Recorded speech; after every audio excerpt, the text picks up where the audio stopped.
I'm Anna Jones and I focus on bringing vegetables to the centre of our meals and our plates.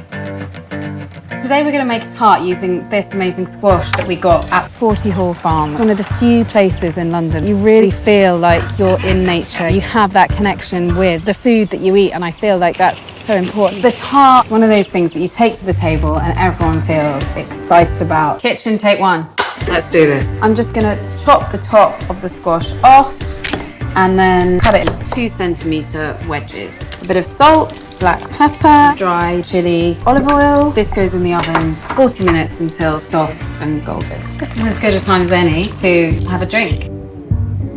The next thing are the leeks we got from the farm. So we've got our leeks.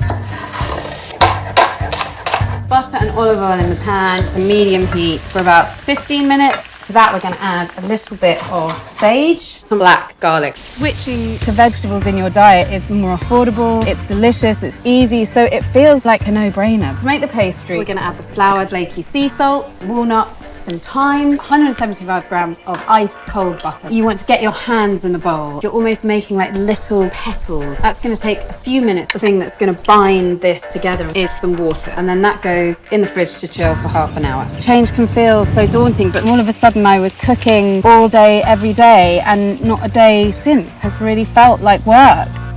To roll out your pastry, dust your work surface with flour. And you want to roll this out until it's about ½ centimetre and roll it in. We're going to blind bake this 12 minutes without the filling in. These ceramic beans heat up and the tart is baking from the heat of the oven and from the heat of these beans. Then you take all the baking beans out, you brush it with egg, put it back in for 8 minutes.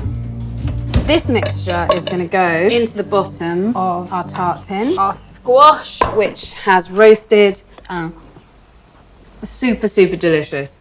There's a lot we can do as individuals, but it's when we connect that the real change happens. There is just enormous potential in a collective of people. I'm layering this into the tart. Next, I'm going to crumble the chestnuts over the top. For the custard, I've mixed 2 tablespoons of flour with 1 egg until it's a smooth paste. Then I've added cream, some salt, pepper and lemon zest and milk and 2 more eggs. The whole thing goes into the oven at 160 for about an hour. The freshness and the brightness and that rounded kind of berry flavour of the Veuve Clicquot rosé lifts the richer, earthier, more wintry flavours that are in the tart, and they go together really well. That is so good.